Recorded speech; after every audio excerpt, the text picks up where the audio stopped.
అందరికీ నమస్తే అండి.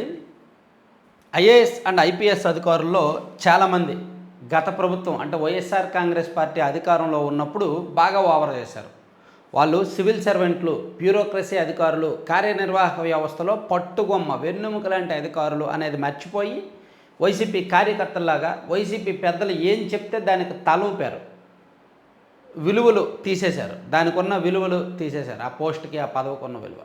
సో ఇప్పుడు తెలుగుదేశం పార్టీ ప్రభుత్వం వచ్చింది. అలా గత ప్రభుత్వంలో ఎవరెవరైతే ఓవర్ చేశారో ఆ ఐఏఎస్ అండ్ ఐపీఎస్ అధికారులను పక్కన పెట్టాలని టీడీపీ క్యాడర్ కోరుకోవడం సహజమే. అందులో ఐపీఎస్లో కొంతమంది ఉన్నారు. అమ్మిరెడ్డి గారు, రిశాంత్ రెడ్డి గారు, సునీల్ కుమార్ గారు, సంజయ్ గారు అండ్ ఇంకా కొంతమంది ఉన్నారు. రఘురామరెడ్డి గారు అండ్ సీతారామాంజనేయులు గారు. వీళ్ళందరికీ ప్రస్తుత ప్రభుత్వం పోస్టింగ్ ఇవ్వలేదు. కానీ ద్వారకా తిరుమలరావు గారికి డీజీపీగా ఇచ్చారు. ద్వారకా తిరుమలరావు గారు కూడా గతంలో ఒక పార్టీకి అనుకూలంగా వ్యవహరించారని టీడీపీ సోషల్ మీడియా వల్ల బాగా ట్రోల్ చేస్తున్నారు. కానీ అది కరెక్ట్ కాదు. ద్వారకా తిరుమలరావు గారు యాక్చువల్లీ చాలా స్ట్రాంగ్ అనమాట. చాలా అంటే ఒక రకంగా చెప్పుకోవాలంటే ఆయన ఎవరికి లొంగే టైప్ కాదు. నాకున్న ఇన్ఫర్మేషన్ ప్రకారం ఆయన ఎవరికి లొంగే రకం కాదు. అందుకే ఆయనకు అక్కడ పెట్టారు, ఆర్టీసీలో పెట్టారు. సో గతంలో కూడా ఆయన ఎప్పుడు కూడా ఒక పార్టీకి అనుకూలంగా వ్యవహరించారన్న విమర్శలు లేవు. కాకపోతే సోషల్ మీడియాలో, టీడీపీ సోషల్ మీడియాలో మాత్రం ఆ పోస్టింగ్ ఇవ్వడం పట్ల రకరకాల కామెంట్స్ వస్తున్నాయి. కానీ అది ఇక్కడ చర్చ కాదు. గోపాలకృష్ణ ద్వివేది గారిదే చర్చ. గోపాలకృష్ణ ద్వివేది గారికి అత్యంత కీలకమైన పోస్టింగ్ ఇచ్చారు.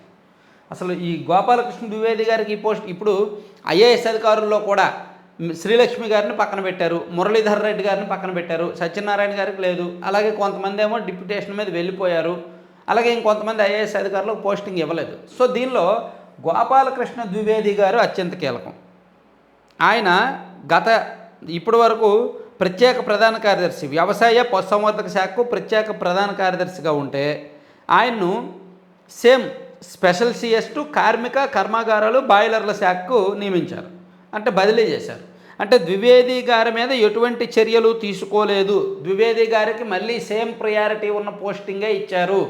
ద్వివేది గారు గతంలో వైసీపీకి అనుకూలంగా వ్యవహరించారు కదా, మరి ఆయనకి ఎలా ఇవ్వగలరు ఎంత కీలకమైన పోస్టింగు అని టీడీపీ సోషల్ మీడియాలో ఒక చర్చ జరిగి where is red book, red బుక్లో ద్వివేది గారి పేరు లేదా అని మాట్లాడుకుంటున్నారు.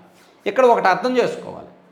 యాక్చువల్లీ గోపాలకృష్ణ ద్వివేది గారు నిజంగా 2019 ఎన్నికల టైంలో, 2019 ఎలక్షన్ టైంలో ఆయన పూర్తిగా ఒక పార్టీకి అనుకూలంగా పనిచేశారు. ఈవెన్ చంద్రబాబు నాయుడు గారు ఆయన కంప్లైంట్ ఇవ్వడానికి వెళితే బయట కూర్చోబెట్టారు. అపాయింట్మెంట్ కూడా ఇవ్వాల. చంద్రబాబు గారికి అపాయింట్మెంట్ కూడా ఇవ్వలేదు 2019 ఎలక్షన్ టైంలో గోపాలకృష్ణ ద్వివేది గారు. కనీసం లోపలికి రానివ్వాల. చంద్రబాబు గారు బయటే కూర్చున్నారు చాలాసేపు. అది టీడీపీ కార్యకర్తల మనసులో నాటుకుపోయింది. అలాగే ఎన్నికల్లో టీడీపీ వాళ్ళు ఏ ఫిర్యాదు ఇచ్చినా, 2019 ఎన్నికల్లో టీడీపీ వాళ్ళు ఏ ఫిర్యాదు ఇచ్చినా పక్కన పెట్టేశారు.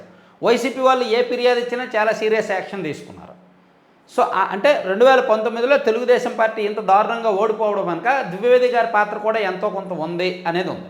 అలాగే 2019లో వైసీపీ అధికారంలోకి వచ్చిన తర్వాత చంద్రబాబు గారికి అలాగే టీడీపీ అనుకూల మీడియాలకు లీగల్ నోటీసులు కూడా ఇచ్చారు. ఆయన ఏపీఎండీసీ చైర్మన్గా ఉన్న సమయంలో, ఆంధ్రప్రదేశ్ మైనింగ్ డెవలప్మెంట్ కార్పొరేషన్ ఎండీగా ఉన్న సమయంలో ఆయన చాలా కీలకమైన పోస్టింగుల్లో ఉన్నారు గత 5 ఏళ్ళు. ఆ 5 ఏళ్లలో కూడా టీడీపీ ఈనాడు, ఆంధ్రజ్యోతిలో ఏం రాసినా లీగల్ నోటీసులు ఇవ్వడం, వాళ్ళ మీద అటాక్ మోడ్లో ఉన్నారు.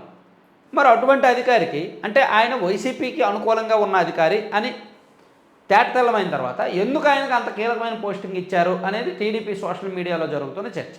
మరి రెడ్ బుక్ లేనట్టే కదా, రెడ్ బుక్లో ఆయన పేరు లేదా, అసలు రెడ్ బుక్కే లేదా, అదంతా అపోహేనా అనేది చెప్తున్నారు. ఇక్కడ ఒకటి అర్థం చేసుకోవాలి. ఇప్పుడు కేవలం తెలుగుదేశం పార్టీ స్వేచ్ఛాయుతమైన నిర్ణయాలు 100% స్వేచ్ఛాయుతమైన నిర్ణయాలు తీసుకునే పరిస్థితిలో లేదు. కొన్ని లాబింగ్లు ఉంటాయి, కేంద్రం ఒత్తిళ్లు కొన్ని ఉంటాయి. సో ద్వివేది గారు బీజేపీ పెద్దలకు బాగా తెలిసిన మనిషి, కావాల్సిన మనిషి. సో గతంలో బీజేపీ వైసీపీకి అనుకూలంగా ఉంది కాబట్టి ఆయన అలా వ్యవహరించారు. ఇప్పుడు టీడీపీ ప్రభుత్వంలో బీజేపీ కూటమిగా ఉంది కాబట్టి ఆయనకు ఎవరు కూడా ఆయన మీద చర్యలు తీసుకోలేరు. ఆయననే కాదు, కొంతమంది ఐఏఎస్ అండ్ ఐపీఎస్ అధికారులు, అఫ్కోర్స్ టీడీపీకి వ్యతిరేక ఐఏఎస్ అండ్ ఐపీఎస్ అధికారులుగా ముద్ర పడవచ్చు కానీ వాళ్ళు బీజేపీ మనుషులు కొంతమంది ఉంటారు అనేది మర్చిపోకూడదు. అలా కొన్ని లాబింగ్లు, కొన్ని చర్చలు, కొన్ని అంతర్గత వ్యవహారాలు ఉంటాయి. కాబట్టి రెడ్ బుక్ ఉంది కదా, కాబట్టి ఎవరికి పోస్టింగ్ ఇవ్వకూడదు, రెడ్ బుక్ ఉంది కదా అందరినీ పక్కన పెట్టేయాలంటే కుదరదు. కొంతమందిని కొన్ని ఒత్తిళ్ళకు తలొగ్గాలి, కొన్ని లాబింగ్లకు తలొగ్గాలి, కొంతమందికి పోస్టింగ్ ఇవ్వాల్సి రావచ్చు, ఇవ్వాలి. శ్రీలక్ష్మి గారికి ఇవ్వలేదుగా, గత ప్రభుత్వంలో మరీ అడ్డగోలుగా వ్యవహరించిన చాలామందికి ఇవ్వలేదు కదా, ఐపీఎస్లను చాలామందిని పక్కన పెట్టారుగా. ఈవెన్ నిన్న కూడా రిశాంత్ రెడ్డి గారికి పోస్టింగ్ ఇవ్వలేదు, సునీల్ కుమార్ గారికి పోస్టింగ్ ఇవ్వలేదు, రాజేంద్రనాథ్ రెడ్డి గారికి ప్రింటింగ్ అండ్ స్టేషనరీ కమిషనర్గా ఇచ్చారు, అప్రధాన్య పోస్టులో దోశారు.